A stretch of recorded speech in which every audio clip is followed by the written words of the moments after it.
Consider, for a moment, the great wonders of the ancient world, the pyramids, the Colosseum, the Great Wall that stretches like a sleeping dragon across a continent. Structures of such breathtaking scale and enduring strength that they seem to mock the fleeting nature of a single human life. We look upon them with awe, and we attribute their creation to the grand vision of emperors, to the divine inspiration of architects, to the labor of 1,000 forgotten souls. But we are mistaken. The Great Wall is not a single heroic act of creation. It is a single humble brick, laid perfectly, and then repeated 1,000,000,000 times. The grandest cathedral that has ever pierced the heavens is not a testament to a single flash of genius. It is a testament to the integrity of a single stone, placed with care, and then repeated 10,000 times over. Now, reduce that cathedral in your mind's eye.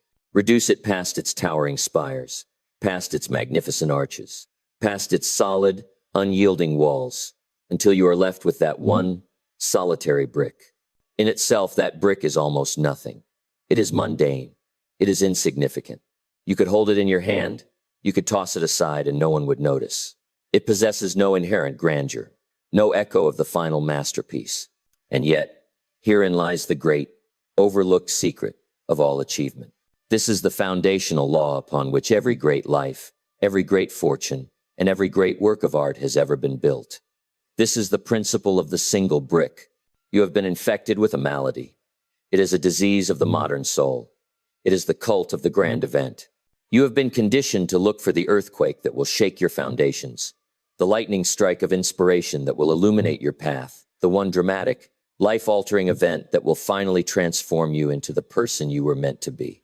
You have been sold the fantasy of the overnight success, the quantum leap. You read the headlines about the young entrepreneur who built $1 billion company, and you see only the glorious result. You do not see the 3,000 lonely nights of work that came before. You see the celebrated author holding their best-selling novel, but you do not see the 500 rejections that preceded it, nor the daily agonizing discipline of facing a blank page. And so, you wait. You wait for the perfect moment. You wait for the grand opportunity. You wait to feel motivated. You wait for your circumstances to change. You wait for the world to recognize your potential before you begin the work. And while you wait, you neglect the only true, godlike power you have ever possessed. The power of the single, mundane, daily choice. The power of the single brick you hold in your hand right now. Every day you are given a blank canvas, a fresh start. In your hand you hold the brush. This is a beautiful metaphor, but I say to you, it is not strong enough. An errant brush stroke can be painted over. A canvas can be discarded and a new one started. The truth is more solid, more permanent, and far more consequential than that. A more accurate truth is this. Every morning, you awaken on the construction site of your own life.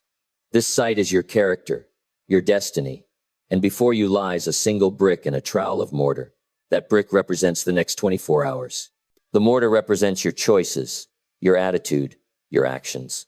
And you are faced with a simple, yet profoundly important question that will define the very quality of your existence. Will you lay this one brick perfectly today? You see, the person you are today, your health, your wealth, your knowledge, your relationships, is the sum total of every brick you have laid, or have failed to lay, on all the days that have come before. And the life you will have tomorrow, next year, and a decade from now is being determined, not by your grand ambitions for the future, not by your hopes and dreams, but by the quality and integrity of the work you do with the single brick you hold in your hand right now. This is not a philosophy of grand gestures. It is a philosophy of quiet mastery. It is the understanding that the most powerful force in the universe is not explosive power, but compounding power.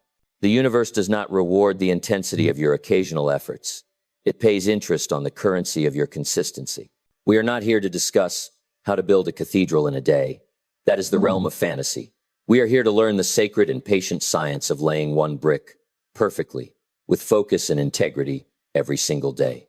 For in that simple, mundane act, you will find the hidden alchemy that turns a life of ordinary days into a legacy of extraordinary greatness. To truly grasp the power of this principle, we must first understand why it is so universally ignored. It is ignored because the individual act, the single brick, feels insignificant. And this is the very nature of its deceptive, double-edged power. If you choose today to read 10 pages of a great book, will you be a genius by tomorrow morning? No. If you choose to go for a 20-minute walk, will you be a model of health by the evening? No. If you choose to save a few dollars, will you be wealthy by next week? No. The immediate result is almost invisible. And because the reward is not immediate, the undisciplined mind dismisses the act as unimportant. Conversely, if you choose to waste an hour on mindless distractions, will you be a fool by tomorrow? No. If you eat one unhealthy meal, will your body fall apart? No. If you make one small unwise purchase, will you be bankrupt next month? No. The immediate consequence is non-existent. And because there is no immediate pain, the undisciplined mind concludes that the act is harmless. This is the great deception. This is the fog in which the drifter lives their entire life, never understanding why they are not moving forward. They fail to understand the great law of accumulation. Imagine your character and your destiny as a great stone sculpture. Every single choice you make, every action you take, is a strike of the chisel. A single strike does almost nothing. 100 strikes may still show little effect, but 10,000 strikes, delivered with a definite aim, will carve a masterpiece. 10,000 strikes, delivered haphazardly, without thought or purpose, will reduce the most beautiful block of marble to a pile of rubble. You are the sculptor, and the chisel is in your hand at every moment. There are no neutral actions. Every single choice, no matter how small, is either a constructive strike, carving you into the image of your highest self, or it is a destructive strike, chipping away at your potential. There is no in-between. This is the alchemy. The magic is not in the single act, but in its relentless, disciplined repetition. The compounding effect of small, wise choices, practiced daily, is the force that creates all miracles.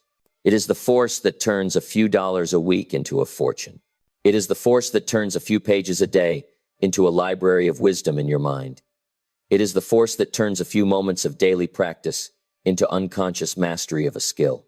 You do not decide your future. You decide your habits, and your habits decide your future. Every day is an opportunity to install a habit that serves you, or to allow a habit that destroys you to take deeper root. The choice is yours, not in the grand pronouncements you make on the first of the year, but in the tiny, silent choices you make in this very moment. So, let us bring this from the realm of the abstract into the reality of your life right now. You are holding today's brick. What does it mean to lay it perfectly?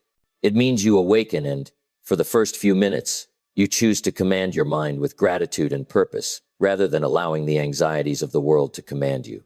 That is laying the brick. It means you treat your body with respect, giving it the nourishment and movement it requires, not because you seek a dramatic transformation today, but because you are honoring the vessel that carries your ambition. That is laying the brick. It means you approach your day's work not as a burden to be endured, but as a craft to be honed. You give your full, undivided attention to the task at hand. You push yourself to do it a little better than you did yesterday. You seek excellence not for the applause of others, but for the quiet satisfaction of a job well done. That is laying the brick. It means in your interactions with others, you choose to listen a little more deeply, to speak a little more kindly, to act with a little more integrity. That is laying the brick. It means at the end of the day, you take 10 minutes to feed your mind with the wisdom of the ages, rather than dulling it with the noise of the crowd. That is laying the brick. None of these acts are heroic. None will earn you a headline. But these are the acts that, when repeated, build an unshakable character. They are the mortar that binds your days together into a structure of power and purpose. The world may only see the finished cathedral, and they will call it luck or talent. But you will know the truth. You will know it was built not with luck, but with discipline. Not with talent, but with intention. It was built with the quiet, daily mastery of the single brick. This is the great liberation. You do not need to worry about the immensity of the cathedral you wish to build. That vision may seem overwhelming, impossible. Your only concern, your only duty, is the brick that is in your hand today. Focus all of your energy, all of your attention, all of your integrity on laying that one single brick as perfectly as you can. And then, tomorrow, you will awaken and you will do it again. This is the path of the architect. This is the way of the master. It is the renunciation of the fantasy of the quantum leap and the embrace of the profound power of incremental progress. It is the choice to fall in love with the process, not just the prize. So, as we begin our journey into the specifics of this architecture, let this principle be the foundation for all that is to follow. Everything we will discuss, from the great divide of daily judgment to the 10 pillars of practice, is simply a method for ensuring the quality of this one daily act. The power to change your entire life does not reside in some distant, idealized future. It resides right now in your hands. It is the power to make the next choice, the power to take the next step, the power to lay the next brick. The most profound truth in the universe is this: the grandest of lives are not bestowed, they are built. They are built by ordinary people, making extraordinary choices in the quiet, humble succession of their ordinary days. The cathedral of your destiny is waiting to be built. You are the architect, and today's work is before you. In our introduction, we established the foundational law of all creation, the principle of the single brick. We came to understand that the grandest of lives are not the result of a single, heroic act, but are built from the quiet, disciplined accumulation of ordinary days, lived with extraordinary intention. We have accepted that we are the architects of our own destiny. But an architect who does not understand the fundamental laws of physics and materials will build a structure that is doomed to collapse. It is not enough to have the will to build. You must possess the wisdom to build correctly. And so, we must now examine the single most powerful, most consequential, and most misunderstood law in the entire architecture of achievement. It is a law that operates with the same impersonal mathematical certainty as the law of gravity. It governs the trajectory of your health, your finances, your relationships, and your soul. This law is what I call the great divide of daily judgment. Let me state it for you plainly. Success is not a complex mystery reserved for a gifted few. Success stems from a series of simple, positive disciplines, practiced with unwavering consistency every single day. And failure? Failure is not a single, catastrophic event. Failure is simply the inevitable result of a few small, seemingly insignificant errors in judgment, repeated with the same unwavering consistency every single day. That is the great divide. It is not a chasm you leap over once in your life. It is a line in the sand you cross, or fail to cross, 100 times each day. It is not a choice between a mountain of effort and a valley of ease. It is a choice so small, so subtle, so mundane, that it is almost invisible to the undisciplined eye. And that is precisely where its terrifying power lies. Let us discard theory and speak in the language of reality. Every single day, you are faced with a series of choices. These are not the grand choices of career or marriage that you agonize over. These are the micro choices, the atomic units of your existence. It is the choice to awaken and immediately reach for your phone to consume the chaos of the world, or to take 5 minutes in silence to command your own mind. It is the choice to read 10 pages of a book that will expand your intellect, or to watch another episode of a show that will numb it. It is the choice to express a word of genuine appreciation to a loved one, or to let the moment pass in silence. It is the choice to take the stairs instead of the elevator. It is the choice to drink a glass of water instead of a sugary beverage. Each choice, in and of itself, is a single grain of sand. If you choose the small, positive discipline reading the 10 pages, and you place that single grain of white sand into this jar, what happens? Nothing. The jar is virtually unchanged. The effect is imperceptible. There is no immediate reward. Your life is not transformed. And this is the first great deception. Because the reward is not immediate, the undisciplined mind dismisses the act as unimportant. It concludes, what's the point? This isn't making a difference. Hast of the Vonners. Now consider the alternative. You choose the small error in judgment, skipping the reading, indulging the distraction. You place a single grain of black sand into the other jar. What is the consequence? Again, nothing. There is no immediate punishment. Your life has not gotten worse. And this is the second and more dangerous deception. Because there is no immediate pain, the undisciplined mind concludes that the act is harmless. It reasons, it's just one time. It doesn't matter. 7. This is the fog in which 98% of humanity lives their entire lives. They exist in a state of perpetual confusion, wondering why their grand ambitions never materialize, blind to the fact that they are building their own prison, one harmless, insignificant, daily choice at a time. But the architect, the student of this philosophy, understands the great compounding law of the universe. The architect knows that the power is not in the single grain, but in its relentless daily accumulation. What happens when you add 1 grain of white sand, one small, wise choice to your jar every single day. At the end of a week, you have a small layer. At the end of a month, you have a noticeable foundation. At the end of a year, the jar is beginning to fill. And over the course of a decade, you have a heavy, solid vessel of pure, accumulated wisdom, health, and prosperity. You have built a foundation of power. This is the virtuous updraft. Each wise choice makes the next wise choice slightly easier. Momentum begins to build. Success becomes your habit, your default state. But the same law applies to the other jar. What happens when you add one grain of black sand, one small error in judgment, to the jar every day? At the end of a year, you have a jar filled with the dark sand of neglect and compromise. Over a decade, you have a heavy, solid vessel of accumulated regret. You have built a monument to mediocrity. This is the vicious downdraft. Each poor choice makes the next poor choice more likely. The gravitational pull of negative habits becomes stronger. Failure becomes your unconscious expectation. The tragedy and the miracle are the same. Both paths are easy. It is easy to do. It is also easy not to do. This brings us to the parable of the ship's rudder. Imagine a great ocean liner leaving the port of New York, its destination set for Liverpool, England. The captain is a master navigator. He has the finest charts, the most advanced instruments. The journey is thousands of miles long. Now, imagine that at the very beginning of the voyage, he makes a tiny, almost imperceptible error in his calculations. He sets a course that is off by a single, solitary degree to the south. In the first hour, does anyone on board notice? Of course not. The ship is still well within sight of land. In the first day, the deviation is still negligible.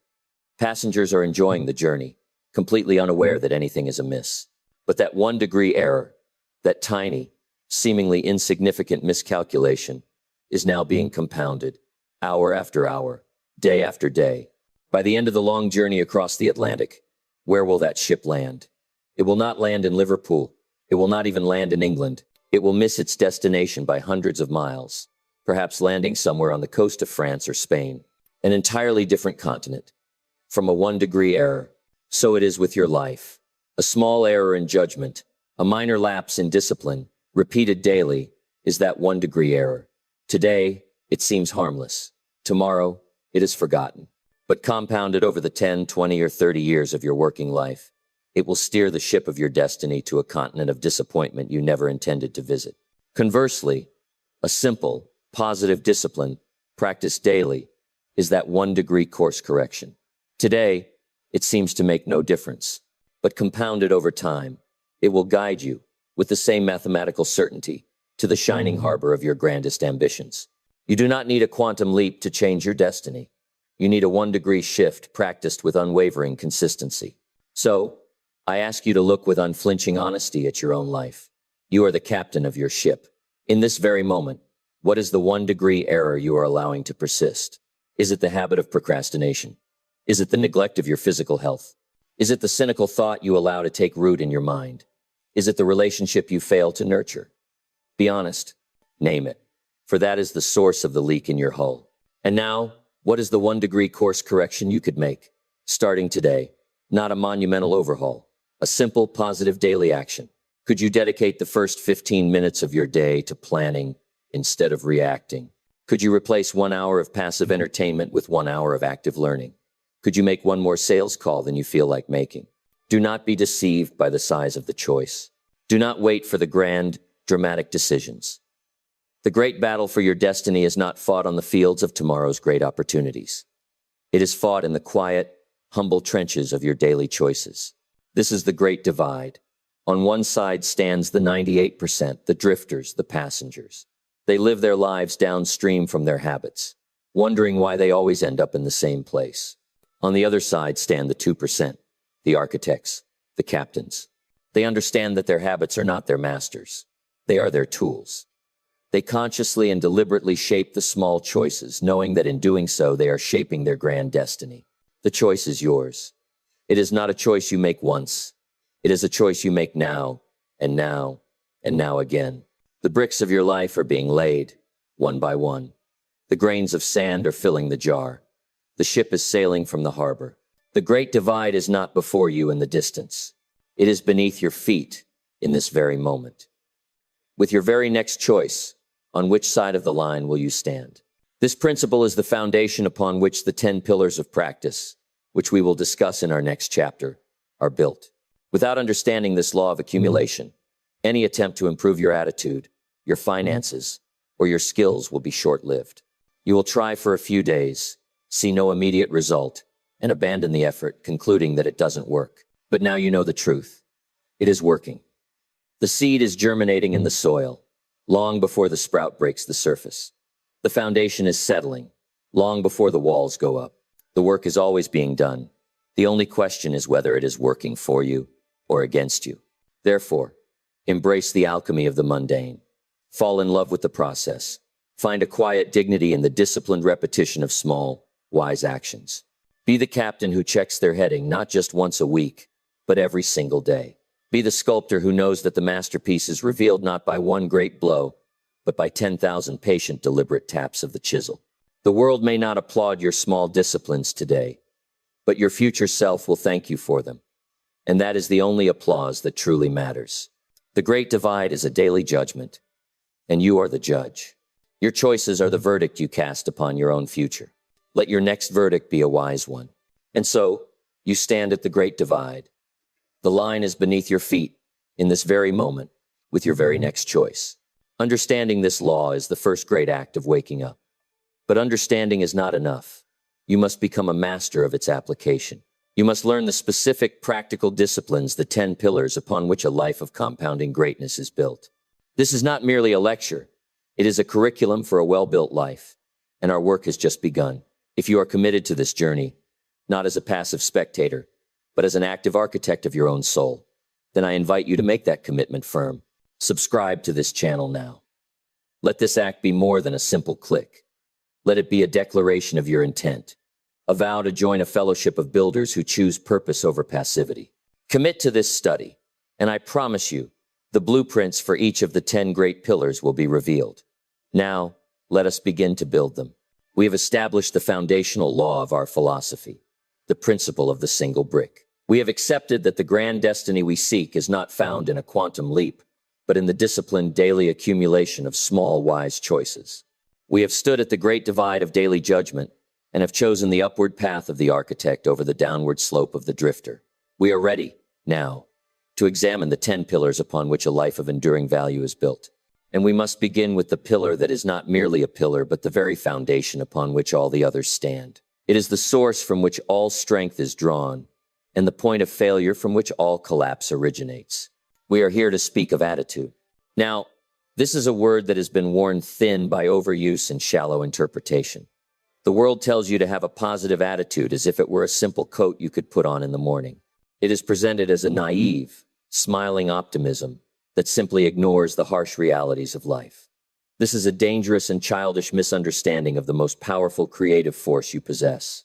A powerful attitude is not the denial of reality. It is not pretending that the storm is not raging. It is not ignoring the darkness. A truly powerful attitude is the conscious, deliberate, and sovereign choice of interpretation in the face of that reality. It is the profound understanding that while you cannot always control the events of your life, you possess absolute godlike control over what those events mean. This prism in my hand is a perfect metaphor. The beam of white light entering it is an event. It is a neutral, objective fact. It could be the loss of a job, a criticism from a colleague, an unexpected bill, a market crash. The light itself is neither good nor bad. It simply is. But the moment this neutral light passes through the prism, the moment the event passes through the lens of your attitude, it is transformed. It is refracted. It is broken down into a spectrum of colors and possibilities. The person with an attitude of cynicism, fear, and victimhood is a flawed prism. When the light of an event passes through them, it is distorted into a dark, muddy smear of despair. The layoff is a confirmation of their worthlessness. The criticism is a personal attack. The unexpected bill is proof that the universe is conspiring against them. But the architect, the person who has deliberately crafted their attitude, is a flawless crystal. When the same neutral beam of light passes through their prism, it is transformed into a brilliant rainbow of opportunity. The layoff becomes a forced chance to pursue a true calling. The criticism becomes valuable feedback for growth. The unexpected bill becomes a catalyst for creating a more robust financial plan. The event did not change. The light was the same, But the prism was different. And in that difference lies the entire spectrum of human experience, from misery to mastery. Your attitude is the prism through which you filter all of reality. And the most liberating truth you will ever embrace is this: you are the grinder of your own lens. Every day, with every choice, you are either polishing it to a state of crystal clarity, or you are allowing it to be coated with the grime of negativity, resentment, and fear. So, let us be practical. Let us move beyond metaphor and into the mechanics of this great power. To construct an attitude of power, we must first have the courage to dissect the architecture of a weak one. We must understand the three insidious thought patterns that form the iron cage of a negative attitude. I call them the trilogy of scarcity. The first and most foundational element of a weak attitude is the victim stance. The victim believes that life happens to them. They see themselves as a passive object, a small boat tossed on the great, merciless ocean of circumstance. They are perpetually at the mercy of their boss, their spouse, their past, the government, the economy. Their internal language is a litany of blame. He made me feel this way. She ruined my day. If only they would change, then I could be happy. The victim has abdicated the throne of their own mind. They have given away their sovereign power of interpretation to the outside world. And in doing so, they have rendered themselves completely powerless. A person who believes they are a victim will unconsciously seek out evidence to prove their belief. They will attract persecutors. They will find injustice around every corner. Their attitude becomes a self-fulfilling prophecy of powerlessness. This is the bedrock of all misery.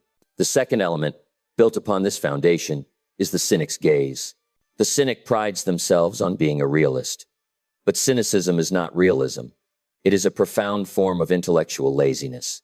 It is the mental habit of looking for the flaw in everything. The cynic listens to a new idea not with curiosity, but with the immediate intent of discovering why it will not work. They look at a successful person and search for the hidden angle, the stroke of luck, the unethical shortcut. They see a beautiful work of art and focus only on the one misplaced brushstroke. The cynic's gaze is a poison that kills all possibility at the root. It is an attitude that masquerades as intelligence, but is in fact the deepest form of ignorance, for it closes the mind to all growth and innovation. The person trapped in the cynic's gaze cannot build anything new, for their first act is always to find a reason for demolition. It is an attitude that starves the soul and isolates the heart. And the third, and most vocal, element of this trilogy is the complainer's voice. If the victim's stance is the belief and the cynic's gaze is the perception, then the complainer's voice is the toxic action that reinforces them both. Complaining is the act of verbally watering the weeds in your own mental garden. It is a prayer for more of what you do not want. When you complain about your lack of money, you are affirming a reality of scarcity and pushing prosperity further away. When you complain about your health, you are focusing your body's creative intelligence on the state of illness. When you complain about your relationships, you are magnetizing more conflict and misunderstanding. Your words are vibrations. They are commands issued to your subconscious mind. To complain is to repeatedly command your inner architect to build a shack of misery. Furthermore, it drains your personal power. It places you in a low-energy state, and it is deeply repulsive to people of power and positive influence. Opportunity does not knock on the door of a complainer. It flees from the sound of their voice. The victim's stance, the cynic's gaze, and the complainer's voice. This is the unholy trinity of a weak attitude. This is the grime that coats the lens. This is the flawed prism that turns the beautiful light of life into a dark and miserable smear. You must have the courage to identify these patterns in yourself, not with judgment, but with the detached awareness of an architect inspecting a faulty foundation that must be removed before a new structure can be built. So, how do we build anew? If that is the architecture of a weak attitude, what is the blueprint for an empowered one? It is not a complex formula. It is a simple daily discipline, a conscious choice. The construction begins in the first 5 minutes of your day. This is the sacred golden window of opportunity. Upon waking, before your mind is hijacked by the urgencies of the world, before you reach for your phone, before you read the news, before you engage with the problems of the day, you must seize control. This is the moment you deliberately choose your attitude as a conscious act of will. You do not wait to see how the day will treat you. You inform the day how you will treat it. You make a declaration. It can be as simple as this. Today, I will look for the good. Today, I will see obstacles as opportunities. Today, I will be a source of solutions, not problems. Today, I will govern my own reality. This simple, 5-minute act of setting your intention is the most powerful productivity technique you will ever learn. It is the act of the potter, setting the speed and direction of the wheel before placing the clay upon it. If you do not set the direction, the chaotic momentum of the world will set it for you.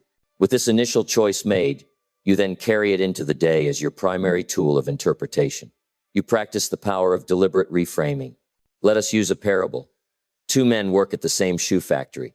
The company sends them both to a remote, undeveloped region to see if they can open a new market. After a week, the first man calls the home office. His voice is dejected. "This is a complete disaster," he says. "It's a hopeless situation. Nobody here wears shoes."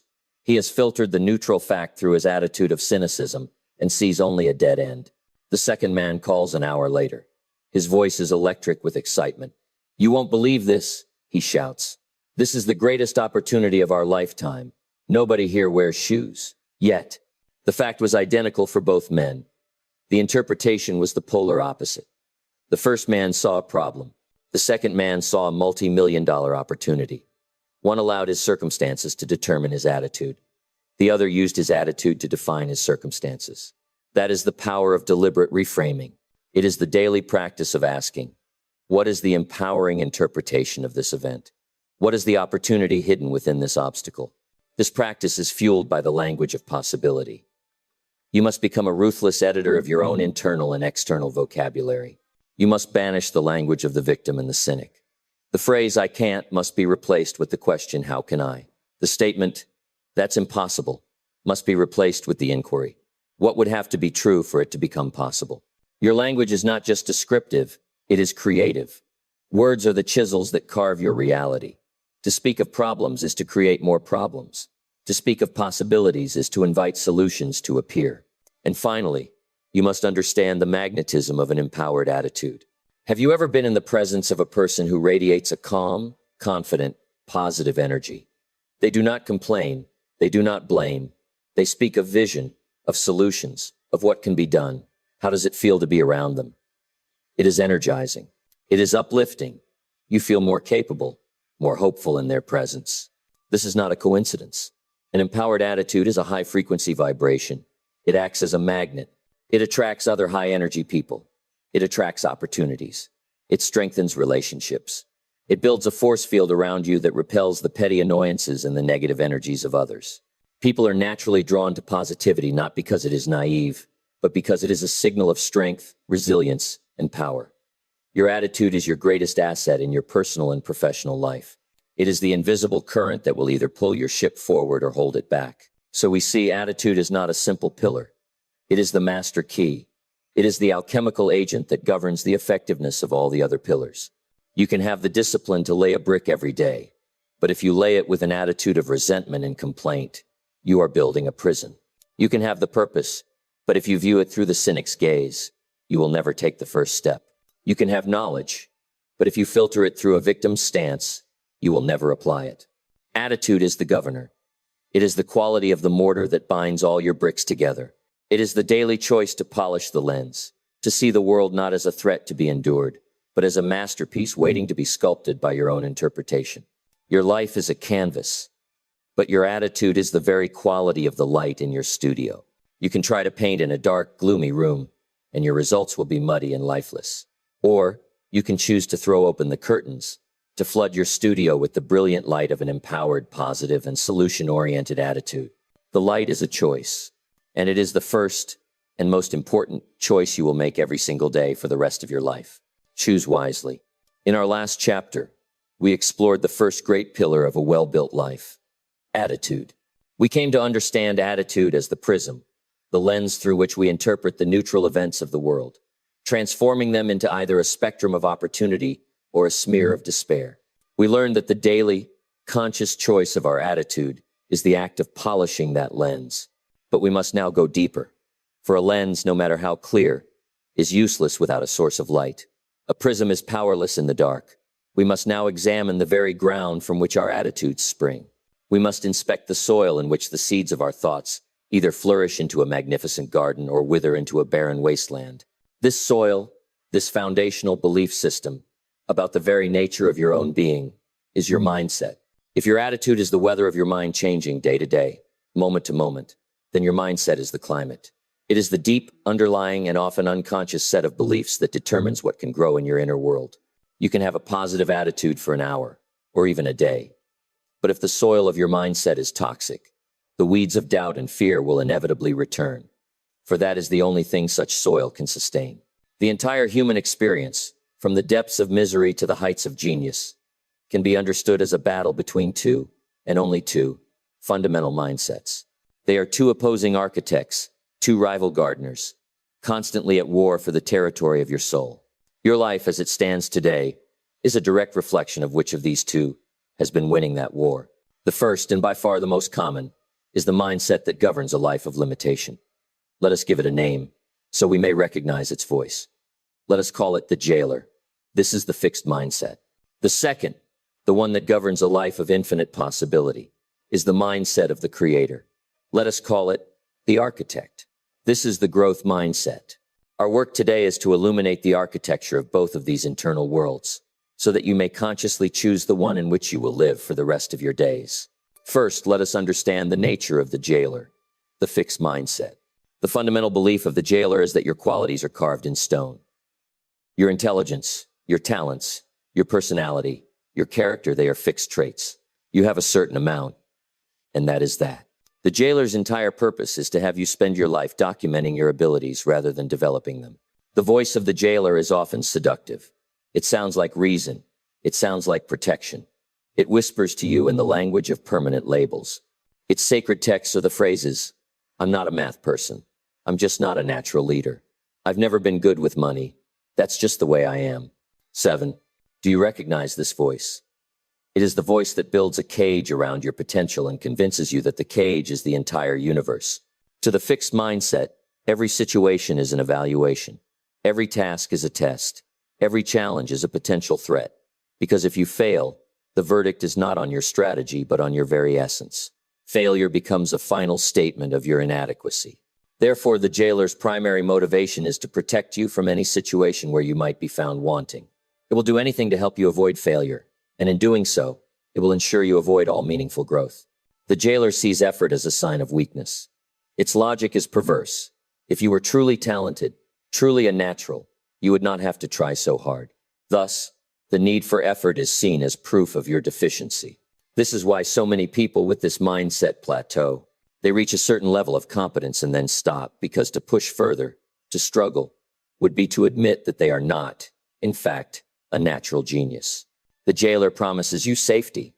It promises you the comfort of the known. But it is the promise of a prison warden. It offers you a clean, predictable cell in exchange for your freedom to explore the vast, uncharted territories of your own potential. The biggest barrier to success is not your circumstances. It is this mindset. This is the source of those little voices that tell you, "I can't, I shouldn't, I'm not enough." The jailer is the source of all self-imposed limitation. But there is another voice, another architect. Let us now turn our attention to the liberating power of the architect, the growth mindset. The fundamental belief of the architect is profoundly different. It is the belief that your basic qualities are not fixed, but are things you can cultivate through your efforts. It is the understanding that your true potential is not only unknown, but unknowable. It is the belief that you are not a finished statue, but a block of marble in a constant, dynamic state of becoming. The architect does not see a world of tests and verdicts. It sees a world of opportunity and learning. A challenge is not a threat. It is a chance to grow. A setback is not a judgment. It is invaluable feedback. It is data. The voice of the architect speaks a different language. When faced with a task it has not yet mastered, its defining phrase is not "I can't do it." Its defining phrase is "I haven't figured it out yet." That one small word, "yet," is the key that unlocks the entire universe of possibility. I'm not good at this, yet. I don't understand this, yet. I haven't mastered this skill, yet. That word transforms a prison wall into an open horizon. It implies that the path is ongoing, that the process is unfolding. To the growth mindset, effort is not a sign of weakness. Effort is the very process by which ability is forged. It is the mechanism of growth. The brain is not a static organ. It is a muscle. And like any muscle, it grows stronger with struggle, with being stretched, with being pushed beyond its current comfort zone. The architect does not fear effort. It revels in it, for it knows that the struggle is the sculptor's chisel, carving away limitations and revealing the masterpiece within. The architect does not promise you safety. It promises you adventure. It does not promise you comfort. It promises you strength. It does not promise you a life without failure. It promises you a life where failure is not a dead end, but a vital and exciting part of the curriculum. It throws you into the unknown and says, not be careful, but build wings on the way down. This is the mindset that turns obstacles into opportunities. It is the mindset that looks at a master in any field and thinks not, I could never do that, but that is what is possible through dedication. Let me begin my own practice. So here we have it. The two great opposing forces that battle for the soil of your soul. The jailer who sees a fixed world and seeks only to validate what you already are. And the architect who sees a dynamic world and seeks only to become what you could be. The question is no longer an academic one. It is intensely personal. Which voice is the dominant ruler of your inner kingdom? Be honest, for your answer determines everything. It is not enough to simply understand the difference between these two mindsets. An intellectual understanding is a blueprint without a builder. We must now learn the practical alchemy of transforming the barren soil into the fertile ground. We must learn how to consciously and deliberately cultivate the growth mindset as a daily practice. This is a three-step process. Step 1 is the illumination. You cannot change a pattern you are not aware of. Your first task is to become a curious, detached observer of your own thoughts. For the next 7 days, your only goal is to notice the voice of the jailer when it speaks. Do not judge it. Do not fight it. Simply notice it. When you make a mistake and hear the thought, I'm so stupid, just make a mental note. Ah, there is the voice of the jailer. When you face a big challenge and think, I don't have what it takes, simply observe. There is the jailer again, trying to protect me by keeping me small. This act of neutral observation is the first ray of light in the prison cell. It separates you from the thought. You are no longer the thought. You are the one who is observing the thought. This separation is the beginning of all freedom. Step 2 is the interrogation. Once you have become adept at noticing the jailer's voice, your next step is to challenge its authority. You must not accept its pronouncements as truth. You must cross-examine them like a skilled attorney. When the jailer says, you can't do this, you must calmly and logically interrogate that belief. Ask it a series of powerful questions. Is this belief 100% absolutely true? What evidence do I have to support this belief? And what evidence do I have that contradicts it? Whose voice is this really? Is it my own? Or is it the echo of a parent, a teacher, a past failure? What is holding on to this belief cost me? What opportunities, what joy, what growth is this belief preventing me from experiencing? And finally, the most powerful question of all, what would happen if I chose to believe the opposite just for today? This interrogation exposes the jailer for what it is. Not a guardian of truth, but a fearful ghost built from old programming and past pains. Its logic crumbles under the light of conscious inquiry. Step 3 is the rescripting. You cannot simply remove a belief. Nature abhors a vacuum. You must replace it. This is the daily disciplined work of the architect. This is the act of consciously enriching the soil. You must deliberately write and install the new code of the growth mindset. This is more than just positive affirmations. This is the creation of new, empowering truths. You take the jailer's script and you rewrite it. The old script says, I failed, so I am a failure. The new script says, I failed, which means I am learning. This outcome is feedback, not a verdict. The old script says, I'm not good at this. Eaters is their cripplined. The new script says, I am in the process of developing my skills in this area. The old script says, this is too hard. The new script says, this is challenging, which means my brain is growing stronger. You must write these new scripts down. You must read them. You must speak them aloud with conviction. This is the act of laying a new brick. Every time you consciously challenge a fixed belief and replace it with a growth-oriented one, you are adding a handful of rich, fertile soil to the pot. You are literally rewiring the neural pathways of your brain. You are transforming your inner climate. This is the alchemy. It is not a one-time event. It is a daily practice. It is the consistent, patient work of the master gardener, who knows that a beautiful garden is not a matter of luck, but of daily, diligent cultivation. Your mindset is the foundation of your life. It is the soil from which every other pillar of your success will grow. With the barren soil of a fixed mindset, your attitude will wither, your purpose will seem impossible, and your discipline will feel like punishment. But with the rich, fertile soil of a growth mindset, your attitude will find a reason for optimism even in the dark. Your purpose will become an exciting adventure, and your discipline will be transformed into a joyful process of becoming. So, look at the soil of your own soul. Have you been allowing the jailer to convince you that it is barren and fixed? Have you been living in the prison of "that's just the way I am"? The greatest truth is that the soil can always be enriched. The climate can always be changed. You are not the prisoner of your own mind. You are its architect. The choice is yours. Choose the mindset of growth. Choose to believe in your own becoming. For you are not a finished product. You are, and always will be, a magnificent work in progress. In our preceding chapters, we have laid the inner foundation of our great work. We have learned to polish the lens of our attitude, transforming the neutral light of reality into a spectrum of opportunity. We have learned to cultivate the fertile soil of a growth mindset, creating an inner climate where the seeds of our potential can flourish. We have established the how of a well-built life. But now, we must turn to the most profound question of all. It is the question that separates a life of frantic, meaningless activity from a life of calm, directed power. It is the question of why. We are here to speak of purpose. Look out at the world. What do you see? You see a world in constant, frenetic motion. People are busy. They are rushing from task to task, meeting to meeting, answering emails, putting out fires. They are laying bricks, thousands of them, with incredible speed and effort. But look closer. Look into their eyes. So often, you will see a quiet desperation, a deep gnawing exhaustion. It is the exhaustion of the ship's crew, rowing with all their might, in the middle of a vast, fog-bound ocean, with no land in sight and no star in the sky to guide them. A life of motion is not the same as a life of progress. A busy life is not the same as a meaningful life. This is the great tragedy of the modern world. Millions of people, laying millions of bricks, with immense effort, but with no blueprint. They are building, but they know not what. They are moving, but they know not where. Purpose is the architect's blueprint for the soul.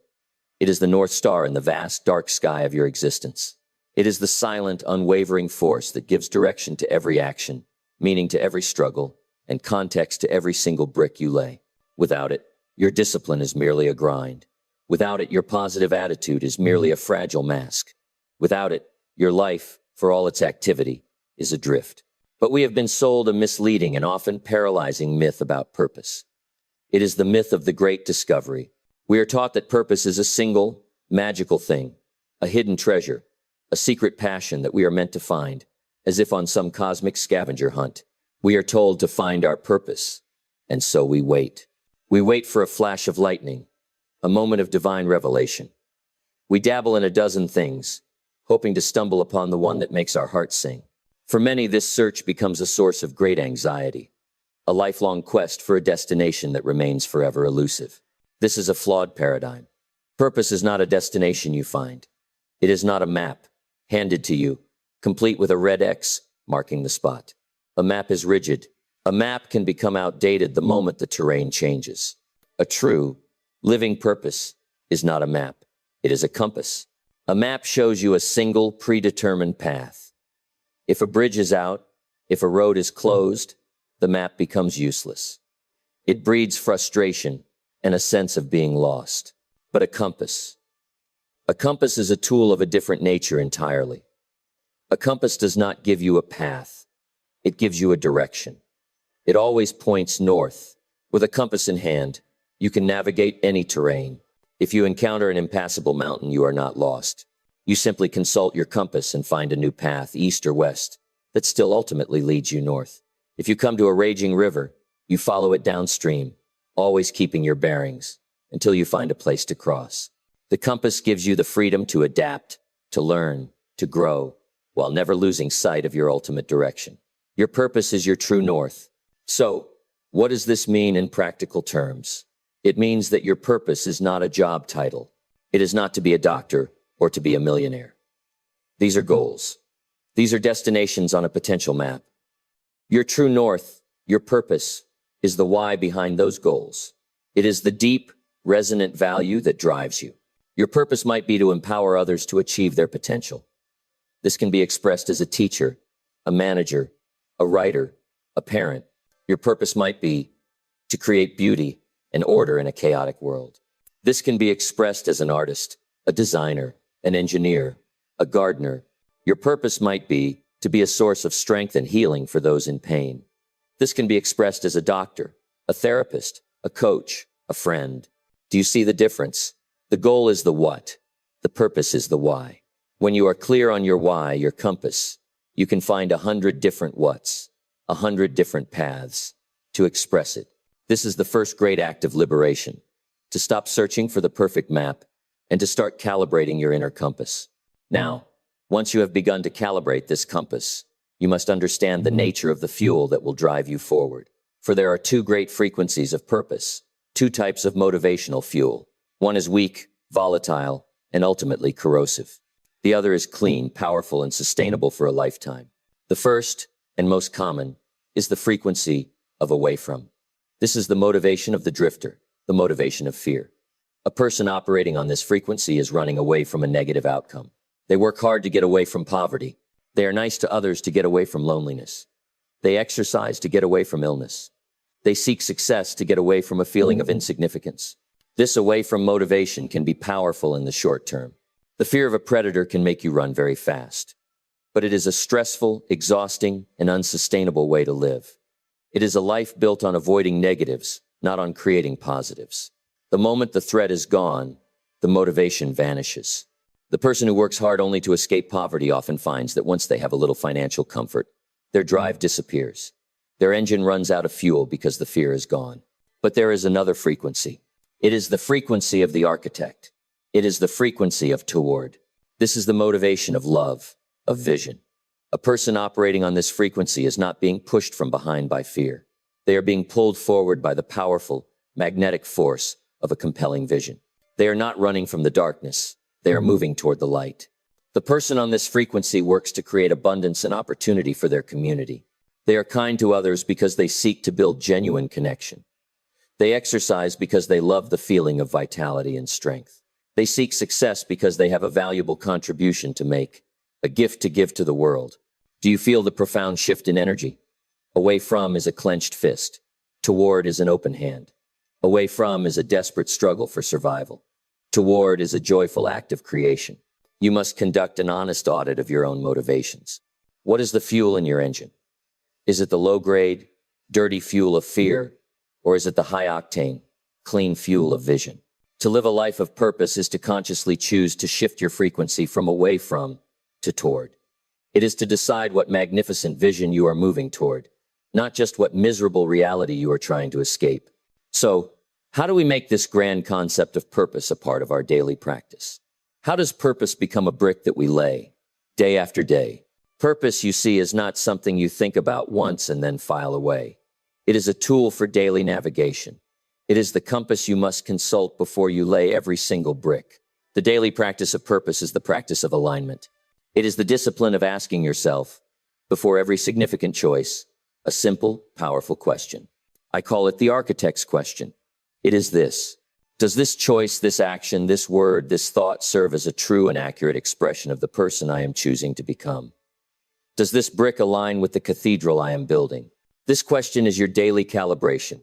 It brings your North Star from the distant heavens right down into the palm of your hand. You are about to eat a meal. You pause and ask the question: does this food align with my purpose of living a life of vitality and strength? You are about to engage in an hour of passive entertainment. You pause and ask: does this align with my purpose of building a mind of knowledge and value? You are about to enter a conversation. You pause and ask: do the words I am about to speak align with my purpose of being a source of empowerment and connection? This daily practice of alignment does two miraculous things. First, it makes your decisions incredibly simple. It cuts through the fog of indecision. If the answer is no, the choice is clear. If the answer is yes, you can proceed with power and conviction. Second, and more profoundly, it transforms the mundane into the sacred. With this practice, your life ceases to be a series of disconnected, meaningless tasks. Eating is no longer just eating. It is an act of building your physical foundation. Reading is no longer just reading. It is an act of sharpening your greatest tool. Your work is no longer just a job. It is the primary vehicle through which you express your contribution to the world. Every act becomes an act of worship at the altar of your own highest potential. Every brick becomes a prayer. This is the ultimate alchemy of the mundane, to infuse the smallest, most ordinary of choices with the extraordinary power of your life's great purpose. And this brings us to the final and most transcendent power of a purpose-driven life. It is the power of the transmutation of suffering. In your life, you will encounter pain. This is not a possibility, it is a certainty. You will face loss, heartbreak, betrayal, and failure. No philosophy, no amount of positive thinking can protect you from the inevitable trials of existence. But here is the great secret. Pain is inevitable. Suffering is optional. The difference between pain and suffering is a single ingredient: purpose. Let me give you a final parable. Imagine a man climbing a treacherous mountain. The wind is howling. The cold is biting. His lungs burn for air. His muscles scream in agony. Every step is a monumental effort. He is in immense pain. Now, if this man is climbing the mountain for no reason, if he is simply wandering aimlessly and found himself in this ordeal, then his pain is meaningless. It is pure, unadulterated suffering. It will break his spirit. But what if this same man, experiencing the exact same physical pain, is climbing the mountain to rescue a child who is stranded at the summit? The pain has not changed, but everything has changed. The pain is no longer meaningless. It has been infused with purpose. It has been transmuted. His burning lungs are not suffering. They are the price of a life. His aching muscles are not a torment. They are the tools of salvation. The pain has become a sacred sacrifice. It has been transformed from suffering into strength, from a burden into an honor. This is the ultimate power of your purpose. It does not eliminate the pains of life. It gives them meaning. It takes the lead of adversity and transmutes it into the gold of wisdom and character. Pain, when filtered through the lens of purpose, becomes growth. Pain, without purpose, is what we call suffering. Your attitude is the lens. Your mindset is the soil. But your purpose is the divine light that makes growth possible, even in the harshest of winters. It is the unwavering why that allows you to endure anyhow. So, do not ask the world to give you an easy life. That is the prayer of the drifter. Instead, ask for a purpose so great that it makes the hard life meaningful. That is the demand of the architect. Calibrate your compass, choose your true north, and then lay today's brick in its unwavering light. We have spoken of the great, active forces of creation. We have calibrated the lens of our attitude. We have cultivated the fertile soil of a growth mindset. We have aligned our entire being with the magnetic pull of a purposeful life. We have learned how to be builders, architects, and captains of our fate. But now we must speak of a force that underpins them all. A force so powerful that it can transform a barren inner landscape into a flourishing garden. A force so subtle that it is often dismissed as mere sentiment, when in fact it is the most potent strategic force available to the human mind. We are here to speak of gratitude. Before we proceed, we must perform an act of intellectual demolition. For the popular conception of gratitude is a weak and childish thing. We have been taught that gratitude is a pleasant feeling, a sweet dessert we enjoy after the universe has served us a satisfying meal. It is seen as a passive response to a positive outcome. You get the promotion, then you feel grateful. You receive the gift, then you feel grateful.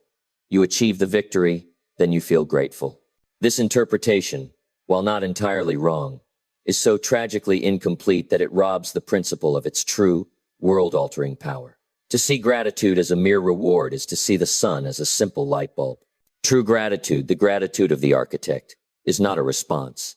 It is a cause. It is not a feeling you wait for. It is a discipline you practice. It is not a soft sentiment. In the great war against despair, scarcity, and mediocrity, gratitude is your most powerful and strategic weapon. To understand this, we must first understand the great tyrant that rules the lives of the undisciplined. This tyrant is the mindset of scarcity. The scarcity mindset is a perpetual state of inner poverty, regardless of one's external wealth. It is a lens that is permanently focused on what is missing. It looks at a life of blessings and sees only the one thing it lacks. It looks at a great achievement and sees only the small flaw. It looks at a loving relationship and sees only the minor imperfections. The language of scarcity is not enough. Not enough time, not enough money, not enough love, not enough opportunity. This constant internal focus on lack does two devastating things. First, it creates a chronic state of stress, anxiety, and dissatisfaction. Second, and more profoundly, it sends a powerful, continuous signal to the universe. It is a prayer for more lack. And the law of life is that you will always receive more of whatever you consistently focus on. The person who lives in scarcity will find evidence of it everywhere. Their life becomes a self-fulfilling prophecy of not enough. This is the barren soil. This is the clenched fist. Now, let us consider its divine opposite. The mindset of the architect, the mindset of abundance. Gratitude is the conscious, disciplined act of shifting your focus from what is missing to what is present. It is the daily practice of taking inventory of your assets, not your deficits. It is the choice to see that this simple glass of clean water is a miracle that billions on this planet would consider a treasure. It is the choice to see that the breath entering your lungs, without your conscious effort, is a gift of unimaginable value. Gratitude is the deliberate act of turning your attention away from the one empty stall in your stable and acknowledging the 100 fine horses that are already there. And when you do this, a profound alchemy occurs.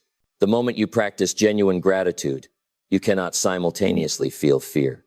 The moment you are thankful, you cannot simultaneously feel bitter. The human mind cannot hold these two opposing states at once. One will always crowd out the other. Gratitude is the great solvent for all negative emotion. It is the act of opening the hand, of softening the heart, of expanding your vision. So, how does this strategic force work in the real world, in the heat of the forge? The undisciplined mind believes that gratitude is for the good times. The architect knows that its true power is unleashed inside the storm. A life of purpose, as we have discussed, is a life of challenge. You will face setbacks. You will encounter failure. The winds of adversity will blow against the structure you are building. It is in these moments that the drifter, living in scarcity, breaks. The setback confirms their belief that the world is against them. They become bitter. They complain. They surrender. The architect, however, deploys the strategic weapon of gratitude. They do not pretend the storm is not happening. They do not deny the pain of the setback. Instead, they begin a deliberate search. They search for the one thing, in the midst of the chaos, for which they can be thankful. They search for the great, hidden gift that is present in every adversity. They search for the seed of an equivalent benefit. This is a law of nature. Hidden within every single failure, every heartbreak, every painful experience, is a seed of an equal or greater opportunity, if only you have the eyes to see it. Gratitude is the act of training your eyes to find that seed. Let us use a parable. Two farmers live in a time of great drought. Their fields are dry, their crops are withered. The sun beats down mercilessly from a cloudless sky. The first farmer, a man of scarcity, walks out to his field each day and curses his fate. "Why me?" he cries. "The universe is against me. I have nothing. I am ruined." His focus on what is missing fills him with bitterness and paralysis. He sits on his porch and waits for the rain that does not come. The second farmer, an architect of his own soul, walks out to the same barren field. He feels the same pain of his dying crops, but he has disciplined his mind. He consciously shifts his focus. He says, "My crops are gone, and that is a great loss, but my family is healthy. For this, I am grateful. The soil is dry, but my body is strong. For this, I am grateful. I have a shovel, and I have two hands that can work. For this, I am grateful." His gratitude for what remains, his health, his strength, his tools, does not magically make the rain fall. But it does something far more powerful. It shifts him from a state of passive despair to a state of active power. Fueled by gratitude for the assets he does possess, he takes his shovel and begins to dig a well.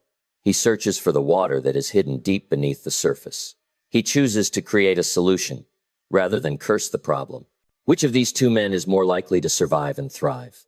The answer is obvious. The first man was defeated by the drought. The second man was strengthened by it, for it forced him to discover a deeper source of water he never would have looked for otherwise. This is the alchemy of gratitude in action. It is not about feeling happy when things are bad. It is about using a disciplined focus on what is good to give you the strength and clarity to make things better. It is the tool that transforms a victim into a creator. So, how do we practice this? How do we make this profound alchemy a part of our daily habit? A brick we lay with conscious intention. The practice, like all the principles in this philosophy, is simple in its execution but profound in its cumulative effect. It is the practice of the daily inventory. Imagine your mind as a grand financial ledger. Every day, the undisciplined mind opens the book and immediately turns to the debts and liabilities section. It focuses on the bills that are due, the mistakes that were made, the opportunities that were lost. It spends its mental energy counting its deficits. And as a result, it feels poor, stressed, and powerless. The architect, upon waking, deliberately opens the same ledger but turns to a different section. It is the section marked assets and blessings. And before doing anything else, they begin to take inventory. This is your first daily practice. You must create a gratitude ledger. It can be a beautiful journal or a simple notebook, and every single morning before the world can lay its claims on your attention, you will write down 3 to 5 new things for which you are genuinely grateful. They do not have to be grand. In fact, the true power of this practice is in learning to find the miraculous in the mundane. I am grateful for the warmth of the sun on my face. I am grateful for the friend who sent a kind message. I am grateful for the strength in my legs that allows me to walk. I am grateful for the difficult lesson I learned yesterday, for it has made me wiser today. This act does more than just make you feel good. It is a rigorous mental training. It is like lifting weights for your soul. You are training your brain, your internal filtering mechanism, to actively scan your world for the positive. You are rewiring your neural pathways to see opportunity and blessing by default. After weeks and months of this practice, you will find yourself in a state of what I call spontaneous gratitude, where your mind naturally finds things to appreciate without conscious effort. You will have changed your inner climate. The second daily practice is to transmute gratitude into action. Gratitude is not meant to be a static, hoarded feeling. It is an energy that is meant to flow through you and back out into the world. The natural expression of genuine gratitude is generosity.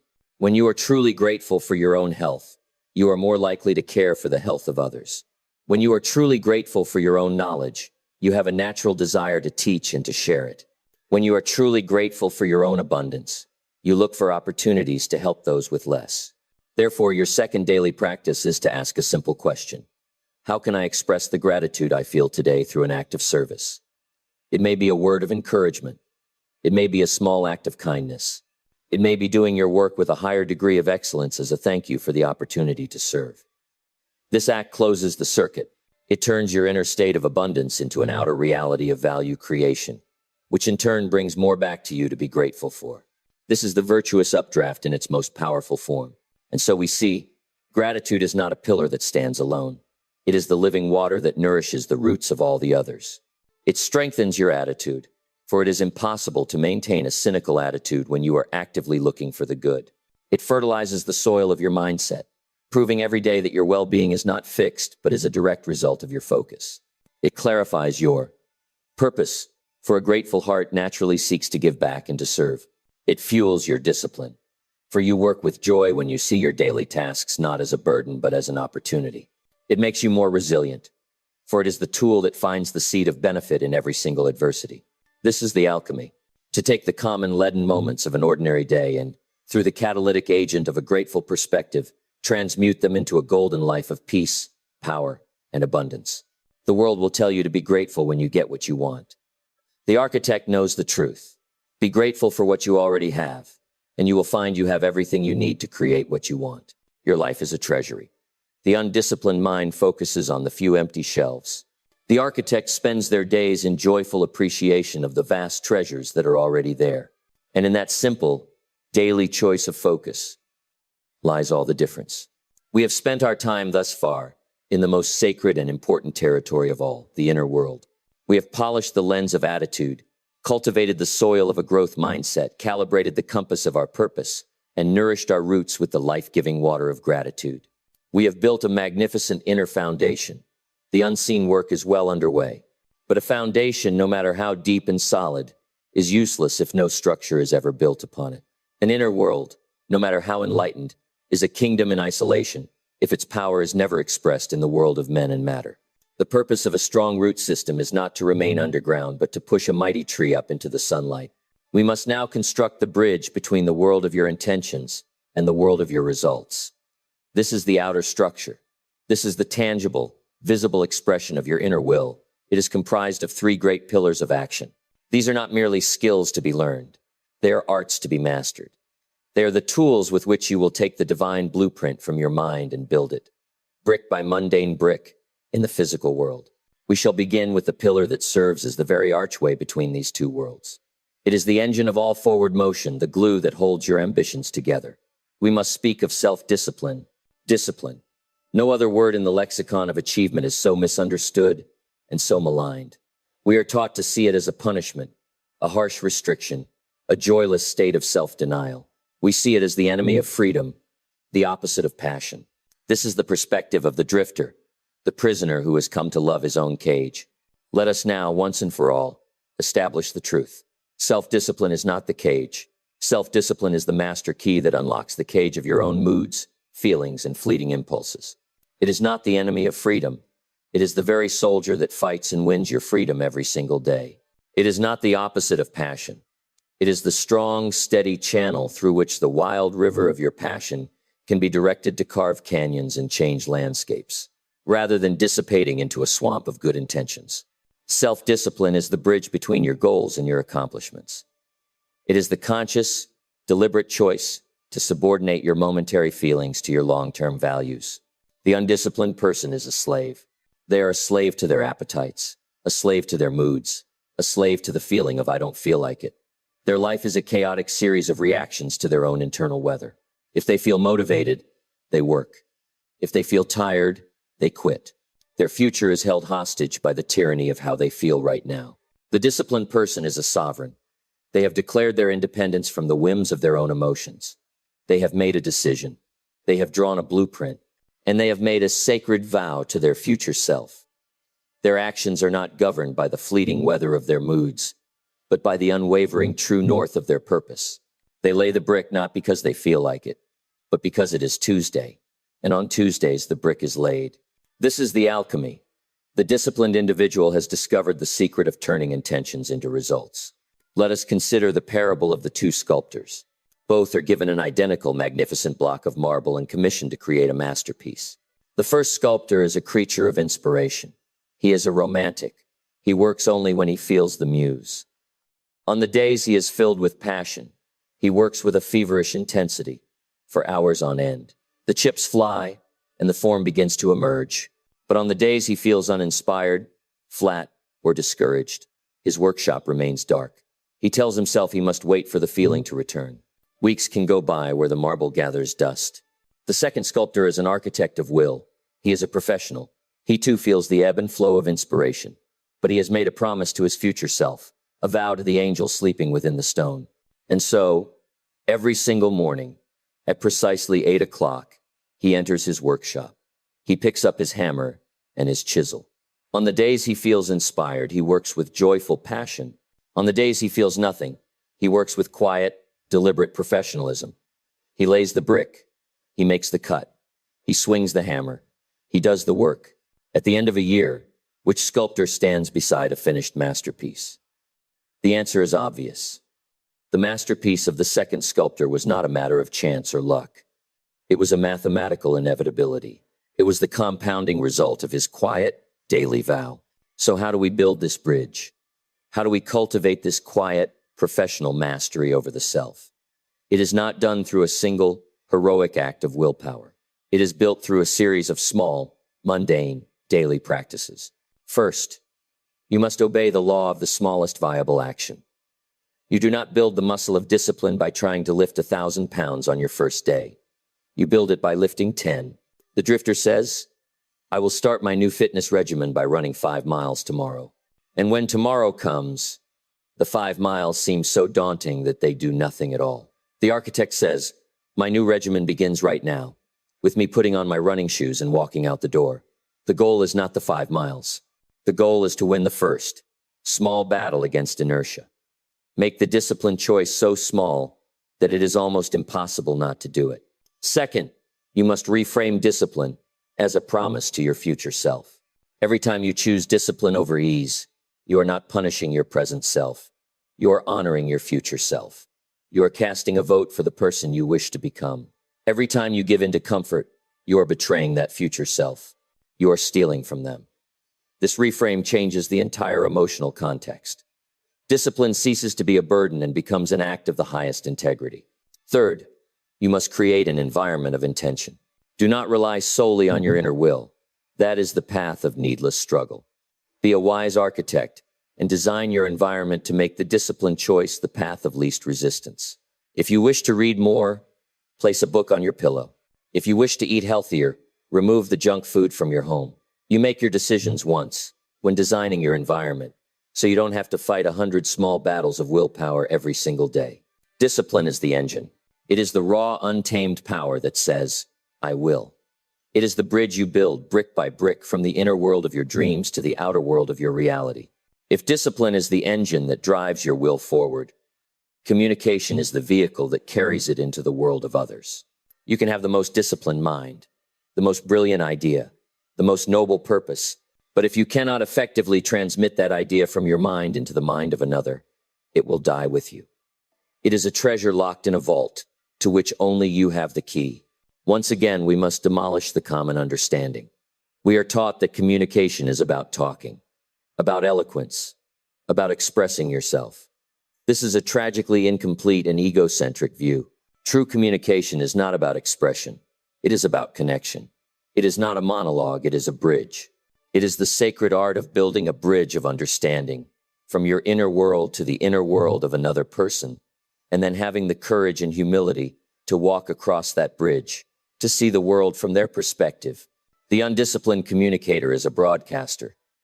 They are concerned only with their own transmission. They wait impatiently for their turn to speak.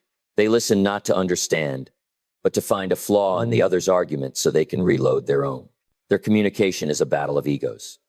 They may win arguments, but they lose influence, they lose relationships, and they lose opportunities. This is the ego's monologue. The architect of communication is a connector. They understand that there are two pillars to this great bridge, and that the second is far more important than the first. The first pillar is clarity. This is the art of speaking, but it is more than just words. It is the disciplined alignment of your words, your tone of voice, and your body language with a single definite purpose. The master communicator asks, what is my intention in this moment? What do I want this person to feel, to understand, to do? And then they orchestrate all of their faculties to create that precise effect. This is not manipulation. It is the art of speaking from a place of integrity and purpose, rather than from a place of reactive emotion. But the second, and far more powerful, pillar is empathy. This is the forgotten art of listening. True listening is not a passive act of waiting. It is a deeply active, deeply spiritual, and creative act. It is the choice to silence your own inner monologue and to create a sacred space of attention for another person. It is to listen not just to their words, but to the world behind their words, to listen for their feelings, their fears, their hopes, their values. When you give someone the gift of your complete, undivided, empathetic attention, you are giving them one of the rarest and most precious commodities in the modern world. You are making them feel seen, heard, and valued. And a person who feels valued by you will move mountains for you. Consider the parable of the two architects. Both are competing for a grand commission to build a new city library. The first architect enters the room and unrolls his magnificent blueprints. He speaks with great eloquence for an hour about the advanced materials, the structural engineering, the cost efficiencies. He broadcasts his brilliance. He is technically flawless. The second architect enters. She unrolls her own blueprints, but then she turns to the city council and asks a simple question. Before we begin, tell me, what is the feeling you want a child to have when they walk into this library for the very first time? She then falls silent and listens with her entire being for the next hour. She listens to their hopes for their community, their dreams for their children. Only then does she speak. And when she does, she doesn't talk about concrete and steel. She talks about creating a space for wonder, for safety, for adventure. She connects her design not to their intellects, but to their hearts. Which architect wins the commission? The answer is clear. Every day, you are laying the bricks of your communication. A moment of impatient interruption is a crumbling brick. A moment of deep, empathetic listening is a solid gold brick. You are either building walls of isolation or bridges of connection with every single interaction. The choice is yours. Now that we have the engine of discipline and the vehicle of communication, we must build the very roadway upon which they will travel. This roadway is the structure of your days. It is the pillar of time management. And once more, we must begin by destroying a flawed idea. Time management is not about being busy. It is not about squeezing more tasks into your day. A person can be incredibly busy and achieve absolutely nothing of value.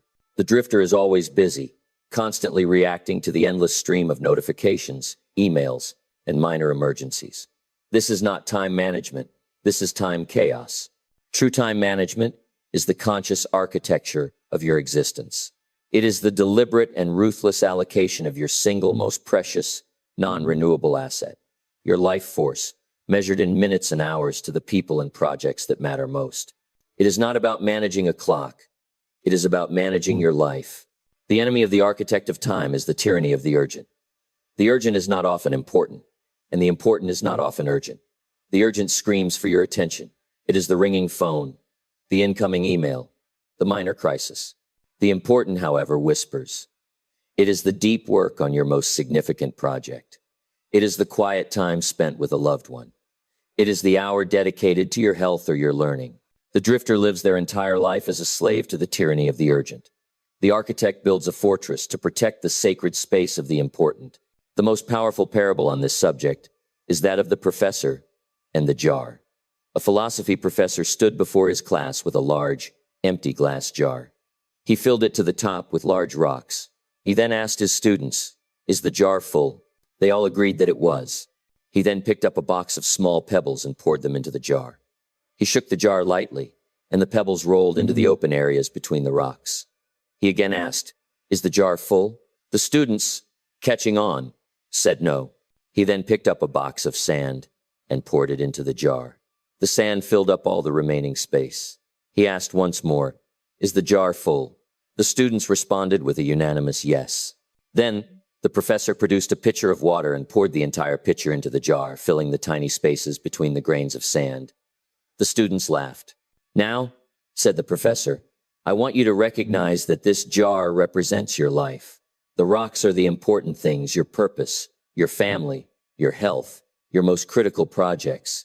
The pebbles are the other things that matter, like your job, your house, your car. The sand is everything else.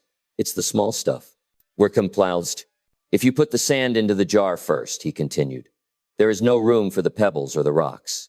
The same goes for your life. If you spend all your time and energy on the small, urgent stuff, you will never have room for the things that are truly important. Pay attention to the rocks, for they are the true foundation of your happiness. You are given a new empty jar every single day." The architect of time understands this parable with religious devotion. They build their day, every day, with a rocks first methodology. They identify the 2 or 3 most important rocks for that day, and they schedule them into their calendar first, preferably in the morning, during their peak energy. They build a fortress around that time. They treat it as a sacred, unbreakable appointment with their own destiny. Only after the rocks are in place do they allow the pebbles and the sand of the day's lesser urgencies to flow in around them. This requires the art of noble neglect. You must become a master at choosing what not to do. You must be willing to let some sand spill over the side. You must have the courage to say no to the good, so you can say yes to the best. So, I ask you, what are the rocks in your life? Have you identified them? And more importantly, are you putting them in your jar first? Or are you allowing your days to be filled with the fine, suffocating sand of distraction and reaction? You are given 24 raw, uncut diamonds every single day. The drifter, enslaved by the urgent, shatters them into worthless dust. The architect, guided by purpose and discipline, cuts and polishes each one, creating a life of immense value.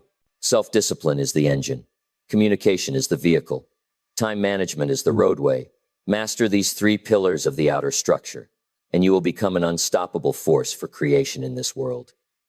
You will have built the bridge, and your inner vision will finally have a pathway to become your outer reality. We have journeyed far. We have laid the inner foundation of a sovereign mind. We have constructed the outer structure through which your will is expressed in the world. The architecture of your initial creation is complete. The cathedral stands. But here we must face a profound and sobering truth of the universe. The moment a thing is created, it becomes subject to a silent, relentless, and unforgiving law, the law of entropy. It is the law that states that all systems, if left unattended, will inevitably decay into chaos and dissolution. The iron will rust, the stone will erode, the strongest muscle, if unused, will atrophy. The drifter believes that creation is a one-time event. They build the business, and then they coast. They achieve the relationship, and then they stop nurturing it. They learn a skill, and then they cease to practice it. And they are perpetually mystified when their creations begin to crumble around them. The architect knows the truth. The act of creation is not the end of the work, it is the beginning of the sacred duty of maintenance. But we must elevate this word. We are not merely seeking to maintain our creation, to preserve it in a static state like a museum piece. That is a life of defense, of stasis. An architect of the soul seeks not just to preserve, but to evolve. Therefore, we are not here to speak of mere maintenance. We are here to speak of the sustaining forces, the lifelong dynamic practices that ensure your creation becomes a living, growing, ever-evolving monument. These are the pillars that provide the light, the fuel, and the conscious direction for your lifelong growth. We shall begin with the force that illuminates the path ahead, knowledge building. You have been told that knowledge is power. This is a half-truth. Static knowledge, a fact memorized and stored away, is not power. It is a trophy gathering dust on a shelf. True power lies not in the possession of knowledge, but in the continuous, lifelong pursuit of it. The most dangerous belief a person can adopt is the belief that their education is complete. They graduate from an institution, hang a certificate on the wall, and they close the book. They have turned their mind from a flowing, vibrant river into a stagnant, self-contained pond. And in a world of constant accelerating change, the stagnant pond is the breeding ground of irrelevance. The architect understands that schooling is a finite event, but education is a lifelong process. To stop learning is to begin the process of intellectual decay. It is to surrender your future to the forces of obsolescence. Therefore, the first sustaining force is the daily practice of knowledge building. This is the conscious choice to remain a student for life. It is the understanding that your mind is not a vessel to be filled, but a fire to be kindled, and that fire requires fresh fuel every single day. But how do we practice this? We do not need to enroll in a university. We need only to obey the principle of the single brick. The drifter says, "I don't have time to learn." The architect knows that this is the equivalent of a woodcutter saying, "I don't have time to sharpen my axe." The daily practice of knowledge building is not about grand, time-consuming gestures. It is about small, consistent acts of intellectual curiosity. It is the choice to read 10 pages of a challenging book each day, rather than none. Over a year, this small discipline builds a library of wisdom in your mind, brick by brick. It is the choice to listen to an insightful podcast on your commute, transforming dead time into an incubator for new ideas. It is the choice to ask why, one more time, to seek to understand a different perspective, to learn a new skill related to your purpose, even for just 15 minutes a day. This practice does more than simply make you more valuable in the marketplace. It performs a deeper alchemy. First, it keeps your mind sharp and adaptable. Like a muscle, the brain thrives on challenge. The daily act of learning new things creates new neural pathways. It keeps you mentally flexible, creative, and able to see solutions where others see only problems. Second, it fuels your growth mindset. Every new thing you learn is a direct piece of evidence that contradicts the jailer's lie that your abilities are fixed. It is a vote you cast for your own potential. The more you learn, the more you realize how much there is to learn. And this realization is the very heart of humility and wisdom. And third, it continuously sharpens the lens of your attitude. The more you understand the world, the more context you have for the events of your life. Knowledge is the enemy of fear. The unknown is what terrifies us. The daily act of turning the unknown into the known is an act of courage that expands your world and diminishes your anxieties. Do not let your mind become a stagnant pond. Let it be a mighty, flowing river, constantly fed by new streams of thought, carving new canyons of understanding. This is the first great act of lifelong maintenance. It is the light that will illuminate the ever-evolving blueprint of your life. If knowledge is the light that illuminates your path, then we must now speak of the oil that keeps the lamp burning. We must speak of the force that fuels your purpose and gives your vision the tangible resources to take flight. We must speak of financial management. Let us be clear. Money is not your purpose. To make it so is to build a beautiful ship with no destination, doomed to sail in circles. But to ignore its importance is to build a magnificent ship with no fuel, doomed to rot in the harbor. Money is a form of stored energy. It is a tool. It is a servant. It can be a terrible master, but it is a magnificent servant. The architect's relationship with money is one of calm, conscious, and deliberate stewardship. The drifter's relationship with money is one of fear, anxiety, and reactive emotion. The great myth is that financial security is a function of income. It is not. I've known people with vast incomes who live in a constant state of financial terror, and people with modest incomes who possess a profound sense of financial peace and freedom. The difference is not the amount, it is the management. Financial well-being is not about how much you make. It is about the discipline with which you manage what you have. This pillar, like all the others, is built brick by mundane brick. Financial freedom is not the result of a single lucky investment. It is the accumulated result of 1,000 small, wise daily choices. Let us use the parable of the two farmers and their grain. Both farmers harvest 100 sacks of grain. The first farmer, a creature of impulse, immediately consumes and sells his grain. He enjoys a brief period of feasting and celebration. He lives for the moment, but when winter comes, his storehouse is empty, and he is filled with fear and desperation. The second farmer is an architect of his future. From his harvest of 100 sacks, he immediately sets aside 10 sacks as seed for the next season's planting. He then learns to live well off the remaining 90. He, too, enjoys his life, but with a sense of peace, knowing that his future is secure. Year after year, he plants the seed he saved, and his harvests grow, while the first farmer is trapped in an endless cycle of boom and bust. This is the foundational law of financial management. Pay yourself first. Before you pay your bills, before you spend on your wants, you must set aside a portion of your income as seed for your future. This is not an act of deprivation. It is the ultimate act of faith in your own future. The daily practice of financial management is the practice of conscious stewardship. First, you must have awareness. You must know, with absolute clarity, where your resources are going. This is the simple, often avoided discipline of tracking your spending. It is the act of shining a light into the dark corners of your financial life. This is not about judgment, it is about gathering data. Second, you must create a plan. This is a budget. A budget is not a cage designed to restrict you. A budget is a spending plan that gives every dollar a job to do, in alignment with your purpose. It is the act of telling your money where to go, instead of wondering where it went. Third, you must practice consistency. The power is in the habit, the daily choice to forego a small impulsive purchase in favor of funding your future freedom. The weekly discipline of reviewing your plan. The monthly act of planting your seed corn. Financial management is not a mathematical exercise. It is a spiritual discipline. It is an expression of your self-respect. It is a declaration to the universe that you are a responsible steward of the resources you have been given. It builds a foundation of peace and security that frees up your mental and emotional energy to focus on the other pillars, on your great work, on your legacy. This is the fuel that will keep your fire burning brightly for the entirety of your journey. We have spoken of the light of knowledge and the fuel of finance. We now come to the master pillar, the force that directs both. It is the sustaining force that is concerned not with the maintenance of the structure, but with the continuous evolution of the architect himself. This is the pillar of personal development. If the other pillars are about what you do, this pillar is about who you are becoming. For here is the ultimate truth of our entire philosophy.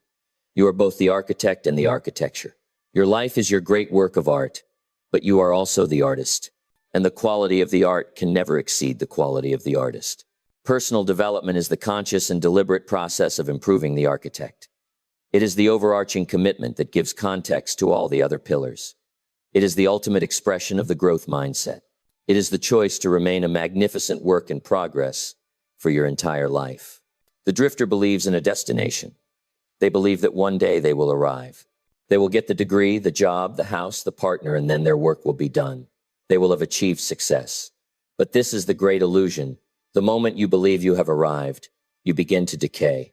The architect knows that there is no final destination. There is only the journey.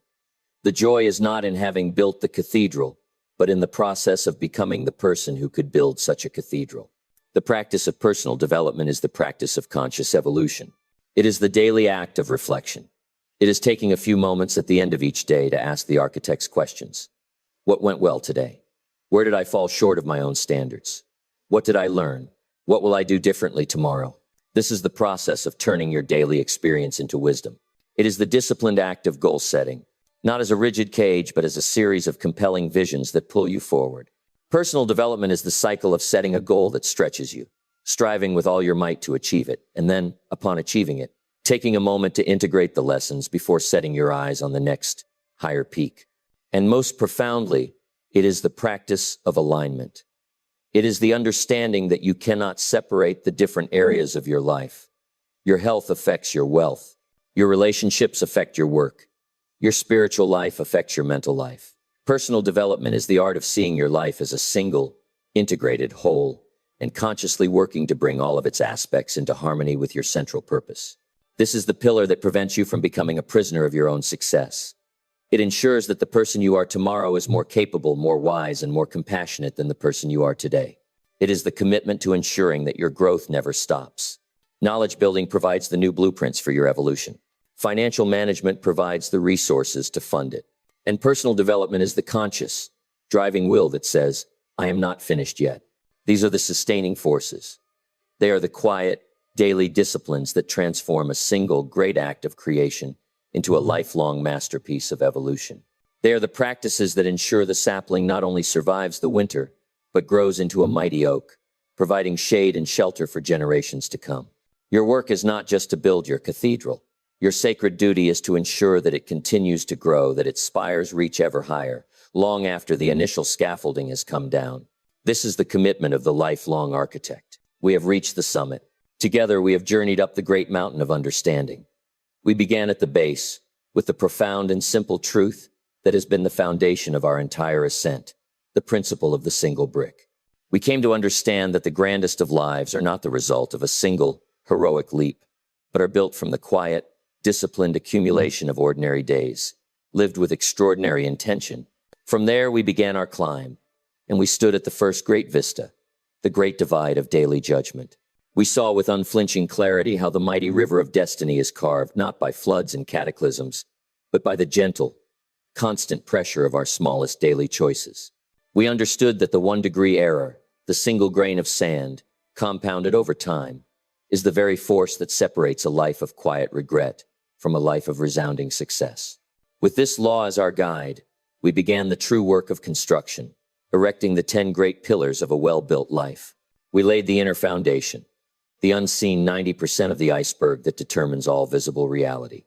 We learned to polish the lens of our attitude, to govern our own reality by choosing our interpretation of events. We learned to cultivate the rich, fertile soil of a growth mindset, transforming the prison of I am into the infinite horizon of I am becoming. We calibrated the unwavering compass of our purpose, learning to navigate by a true north that gives meaning to every struggle. And we learned to water the roots of our soul with the life-giving force of gratitude, the alchemical agent that turns what we have into more than enough. Upon that mighty foundation, we built the outer structure, the bridge between our inner vision and our outer reality. We harnessed the engine of self-discipline, the professional mastery of the self that turns intention into action. We mastered the art of communication, learning to build bridges of connection rather than walls of ego. And we learned to become the architects of our existence through the conscious stewardship of time management, putting our great rocks in the jar first. And finally, we installed the sustaining forces, the living systems that ensure our creation does not merely stand but evolves for a lifetime. We committed to the river of knowledge building, to the fuel of financial management, and to the master pillar that governs them all, the lifelong conscious journey of personal development. The architecture is complete. The system, in its entirety, has been revealed. You now hold in your mind the complete blueprint for a life of power, purpose, and profound peace. And so, here you stand, at the summit, with the entire vista of your own potential laid out before you. The journey of learning is over, and the real journey of living is about to begin. For what is the value of a map to a man who refuses to take the first step? What is the worth of a perfectly designed blueprint to the architect who never breaks ground? This knowledge, this entire philosophy, is dormant. It is a seed in your hand, powerful but useless, until it is activated by the most potent force in the universe, your own decided, conscious will. The decision you make in this very moment, and in the moments that follow, will determine whether our time together has been a fleeting intellectual entertainment, or the absolute, irreversible turning point of your existence. You have climbed the mountain. Will you now choose to live on its peak, Or will you descend back into the fog-shrouded valley of your old ways? Let us speak with perfect, unflinching honesty. The person who began this journey with me is not the same person who is listening to me now. A seed of truth has been planted, and once a mind has been stretched by a new idea, it can never return to its original dimensions. You now know, with a certainty that cannot be unknown, that you are not a creature of circumstance. You now know that you are a creator of circumstances. The comfortable veil of victimhood has been torn away, and you now stand face to face with the awesome and sometimes terrifying responsibility of your own power. You are the author. Your life is your great book. Whatever yesterday held failure, heartbreak, confusion, despair, it was a chapter. It may have been a chapter of pain, a chapter written in the cramped handwriting of fear. You may have read that chapter 1,000 times, believing it to be the whole story. You may have allowed the ink of your past regrets to bleed through and stain the clean pages of your present. But I say to you now, that chapter ended last night. When your eyes opened this morning, a fresh, clean, perfectly white page was turned. The canvas is in front of you. The brush is in your hand. The clay is on the wheel. And you, the artist, the architect, the author, have been given the divine gift of a new beginning. You, and only you, will decide what the next brushstroke will be. The past is a library of reference. It is not a life sentence. You are not bound by its errors. You are only bound by the lessons you failed to learn from them.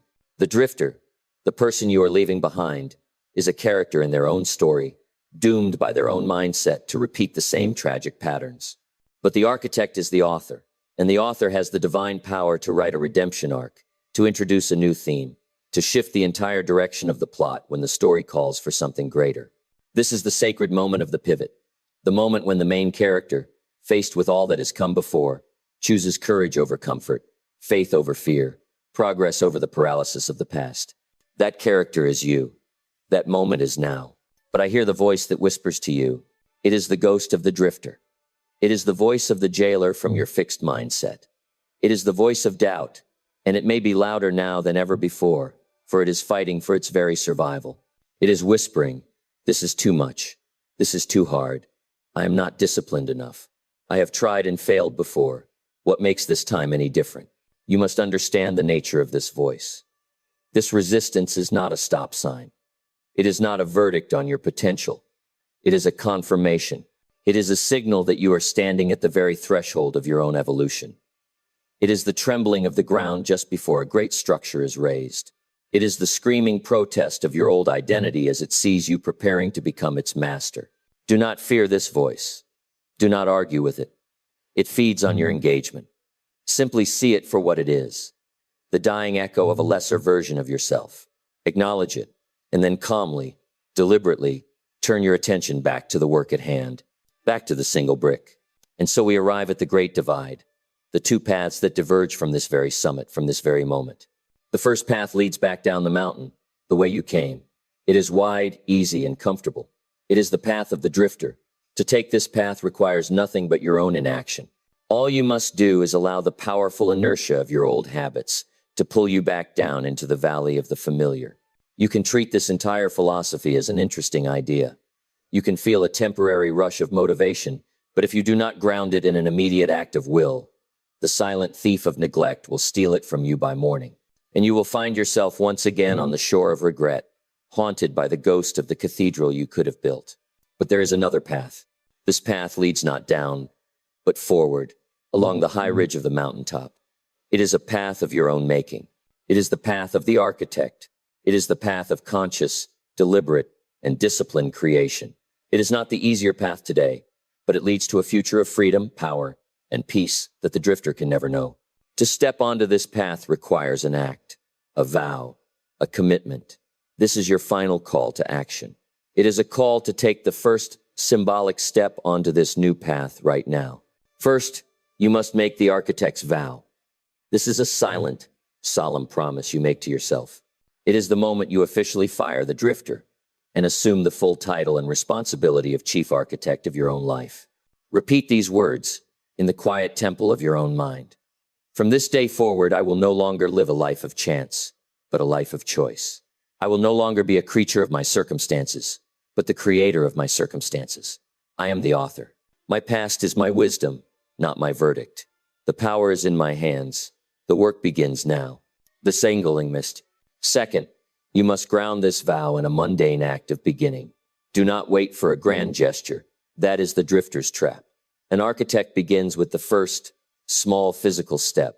Right now, take out a piece of paper or open a new note on your device and write down one thing.